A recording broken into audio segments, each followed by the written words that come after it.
Hello everybody and welcome to another session of English Foundational Language with myself Bav from Indigo Development. If you've been following our sessions, you know these are relatively short, fun, interactive sessions where hopefully you learn and know something by the time you get to the end. They're interactive, and what that means is I'll do a couple of exercises with you, ask you to pause the video, think about it, have a conversation with someone if you're watching it together, and then we'll go through the answers. So let's get right into it. As always, here is a bit of an icebreaker to make us think. It's a bit of fun and it should generate a conversation, especially if you're with someone. So I've changed it from the previous ones. If you could choose to have any superpower, which would you choose and why? Of all the superpowers that you can think of, if you could pick one, which one and why? Have a think, have a conversation. Over to you. In this session and the next few, we're going to be looking at written English specifically. So we had previously looked at speaking and we did a couple of exercises, but I just want to focus a little bit on written English. Now, in terms of a definition, written English is the way in which the English language is transmitted through conventional systems and words. Now, that sounds quite complicated. It isn't.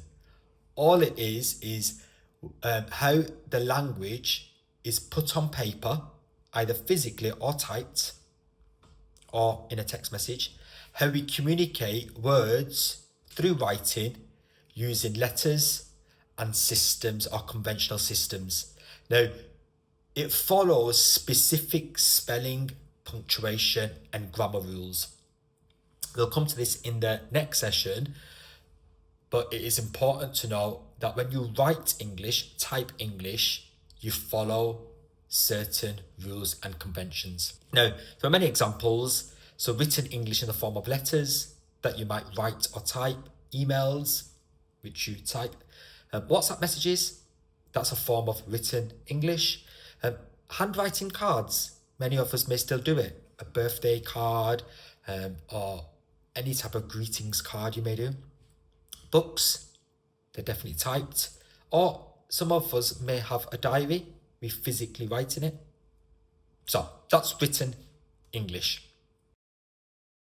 Now, let me just mention IELTS again. I've mentioned this in previous sessions. Those of you that are preparing for the IELTS or have done it and want to redo it because you want to get a higher score, there are 4 parts: speaking, listening, reading, writing. Each has 25% of the whole mark. In terms of the writing, some of the things you need to consider is coherence. Are you clear in what you are writing? Does it make sense? Do you use a wide range of vocabulary? It's really important that you don't just repeat the same words, because if you do, you won't get beyond a band 4. And is your grammar correct? Is there grammatical range and accuracy? Now, we will come to this in the next session, but it's really important that rules are followed. You learn them, you apply them. If you don't, you can't get the higher bands. Okay, we're going to get right into one exercise in this session. In a minute, I'm going to ask you to pause your video. If you've got a pen, paper in front of you or on a computer, on your phone, I want you to do the following. I want you to look at this image and I want you to write at least 3 sentences about what you see in this picture. Look at it, then think about what comes to your mind, and then write 3 sentences. I've just given you a bit of a guide here if you need it. Think about who, what they're doing, where, when, why. There's no right or wrong answer. Just use the image as a stimulus, as an inspiration, and write 3 sentences pause the video now. Over to you.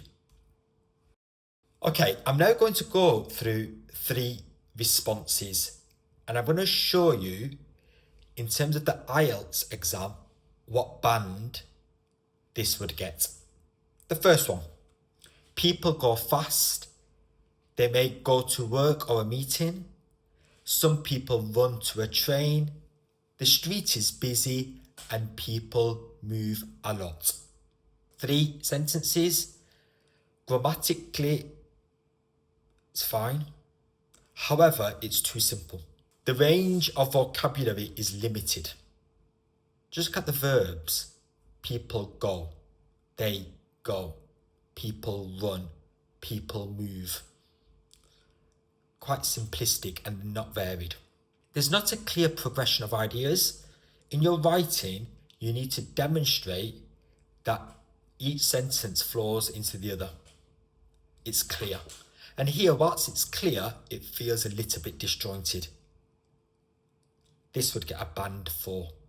So for those of you that are looking to move abroad to an English-speaking country, whether that's the United Kingdom, Australia, Canada, and others, you need to often get a 5.5, 6, 7, depending upon the profession, the career. This is a band 4. The next one. Everyone seems to be in a hurry, maybe on their way to work. Some people might be heading to meetings or trying to catch a train. The street feels full of energy and motion. Now, this is more logical. The sentences seem to flow one to another. There's a natural progression of ideas.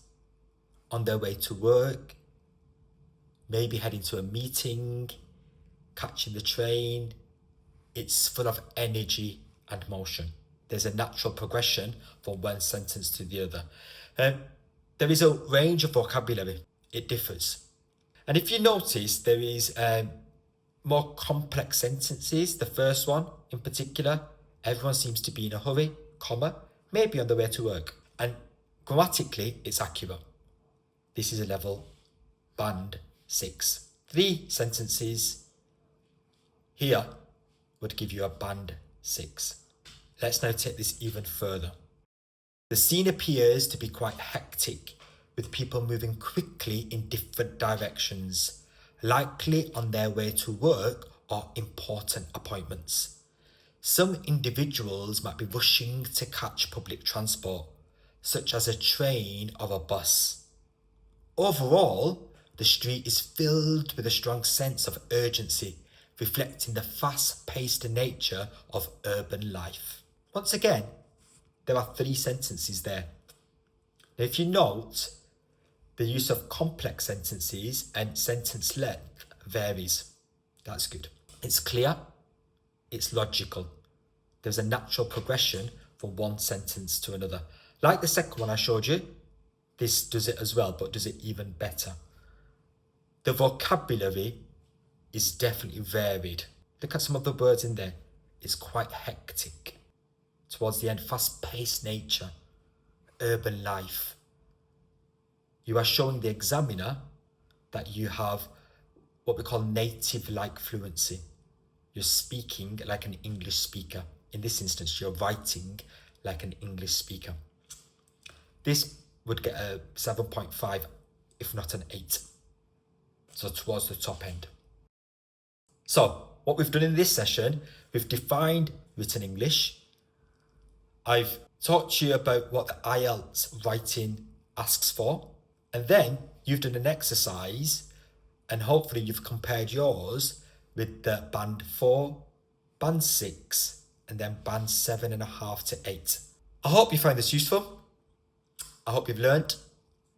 It's really important that you continue to practice and you will continue to develop, upskill and refine your English. I look forward to seeing you in our next one. See you soon.